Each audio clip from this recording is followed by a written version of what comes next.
Attention business owners and managers. Are you determined to make 2019 your best year yet? Are you tired of not showing up online where people are searching?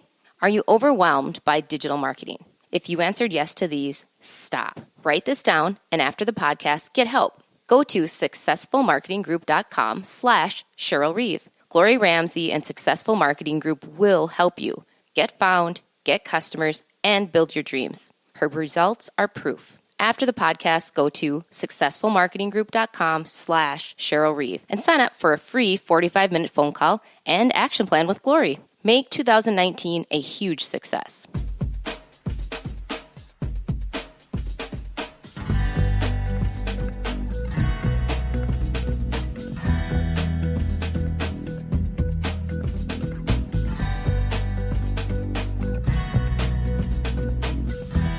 We are in Cheryl Reeve's Lynx office with all the basketballs from championship teams, all the photos, all the posters, and the big board where she's trying to put together her next team. It's going to be a really interesting year. This is the Cheryl Reeve Show, part of the TalkNorth.com podcast network. Thanks to our producer, Brandon Morton. If you'd like to advertise with us and reach a very dedicated fan base, you can reach us at talknorthpodcast@gmail.com. Please download before you listen, and you can follow us on Twitter at talknorthpod. Thanks to our sponsors, successfulmarketinggroup.com, Gloria Ramsey's company, and ShellyBeanTheSportsQueen.com, the great children's books aimed at young, not necessarily aimed at girls, but about young girl athletes that can be appreciated by pretty much anybody.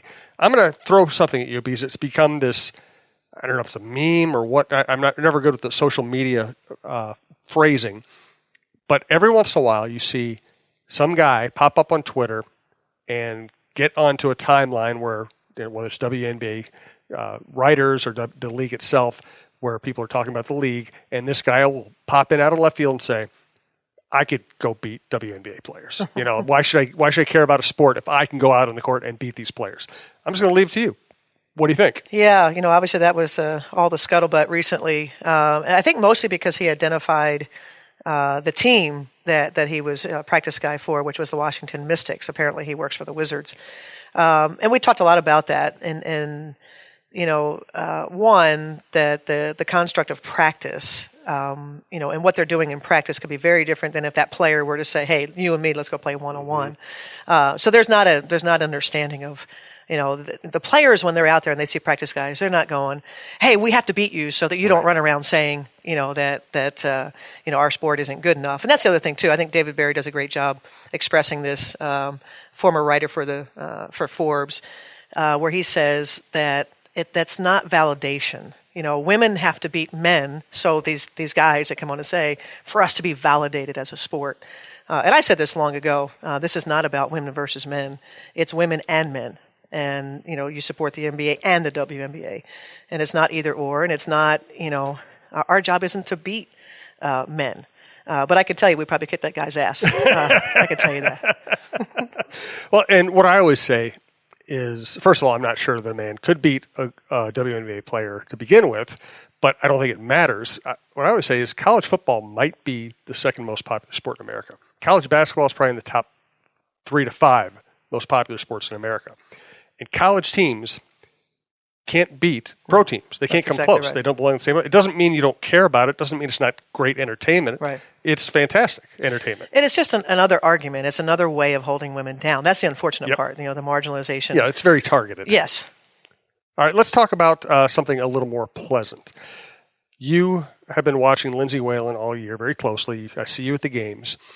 And they started 2-7 in the Big Ten.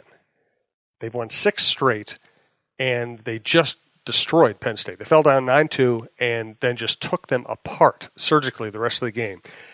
And Lindsay, with Kent Youngblood, who covers this team and the Gopher women's basketball team, Lindsay did an interview where she said, I did change. And not only did I just change strategy, I changed my approach, I changed the way I talked to players, what I demanded of them. And I know you and I have talked about this in general before, but I wanted to ask you specifically, how hard is that to do, to change either strategically or in terms of relationships with your players in the middle of a season? Well, I think for Lindsay or for a first-year coach, it's more common. I thought it was only a matter of time Only a matter of a few losses before you would see a different Lindsay. It's just the way it is. Winning is a big Band-Aid. And, there were probably some things that were present that you go, I wish that was better. I wish maybe this. But winning, you don't address it. And so when you aren't successful, then though you don't have the Band-Aid anymore, and those things, bubble to the top, then you have to deal with them. And that's probably what happened. And I just think for Lindsay, again, it's common. She just came off being a player. And players know, the player's coach type of thing, which I think is just idiotic. That Lindsay, you're not teammates anymore. And I think she had to make that recognition. She didn't want to, maybe, some of the days that we had where I'm pushing and pulling our team.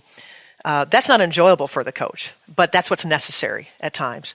And I think Lindsay probably resisted that for a long time. And then all of a sudden, I think she hit a point where she thought, I'm not asking enough of these players. They need more from me. They need to, for me to hold them accountable. That's a hard thing to do because it's not pleasant. You're telling somebody to do something they probably don't want to do, or they think that they're doing already. And so as Lindsay identified, she got turned on to a book. I think her staff, I think Carly Tebow shared with her something about millennials.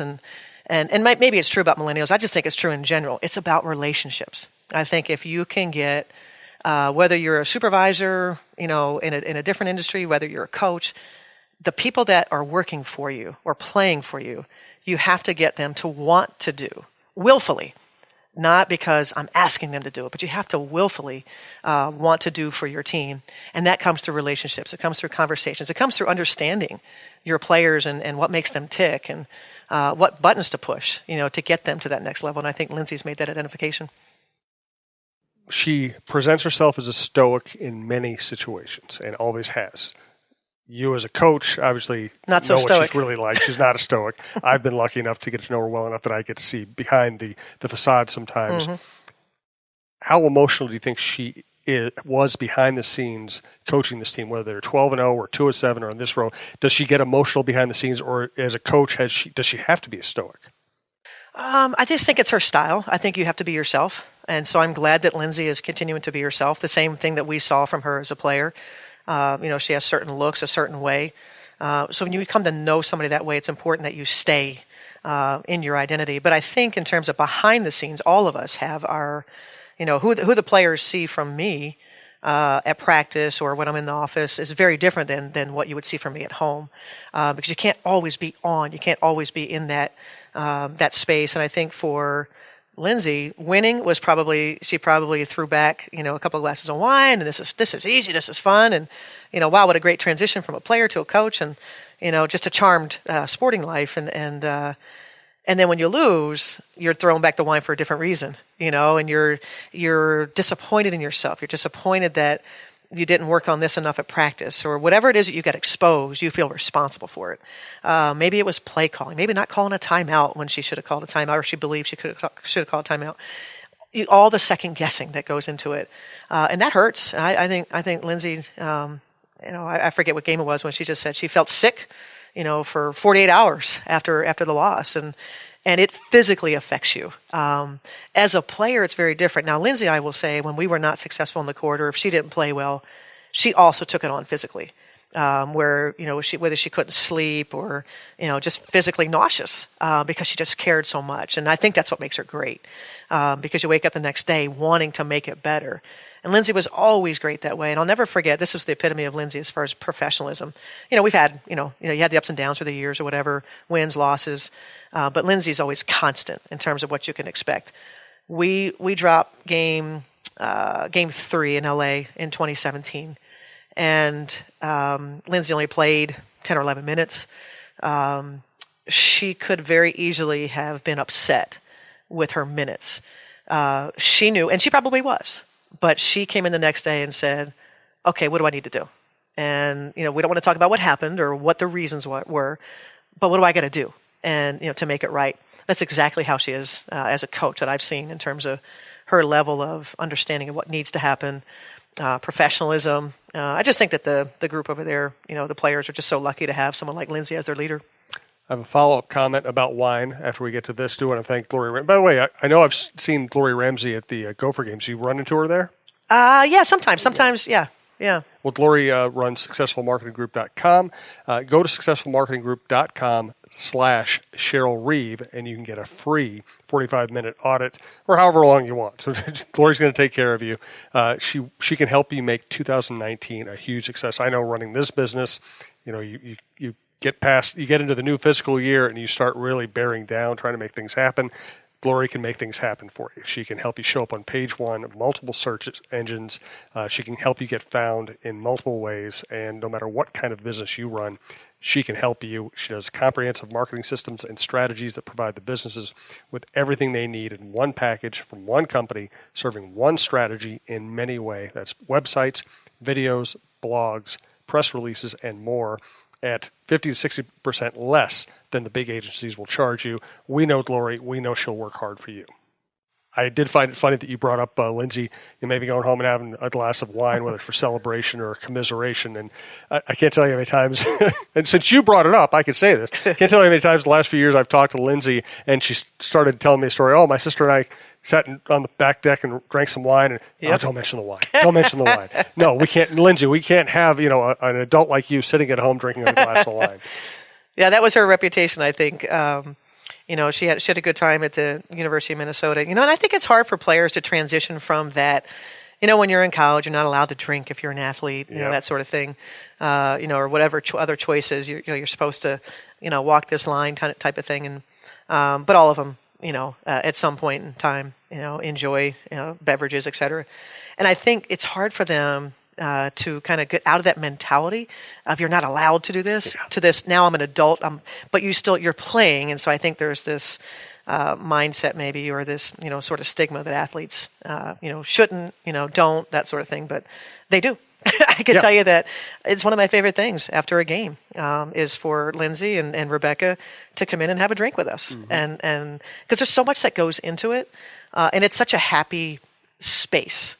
Those are the moments that you need to kind of help get through, difficult times. And so, that was some of the most fun times I had with Lindsay was after a game, kind of talking about plays and, this, that, and the other, and then the upcoming game. And so we only had beer for her in the locker room. Now I know that she likes wine. We'll probably stock it with wine for when she comes by. Well, I mean, the great Twins teams, one of their bonding mechanisms was sitting around the clubhouse and drinking beer after games. Yep. And it's funny because, when they'll come back for a celebration at Target Field, they'll go down there and there's no booze in the clubhouse anymore. Baseball has changed dramatically. They just don't wander around. They don't want to have to worry about liability or DUIs or anything else. Times have changed, yeah. So, and I'm busting some of the guys right now, but the old guys will smuggle their beer into the new clubhouse and sit there and drink beer just for the old times. And I know also that the good Twins in the 2000s, they got a couple older players, introduced them to the health benefits of red wine. They drank a lot of red wine. That's right. And they won a lot of games, too. That's right.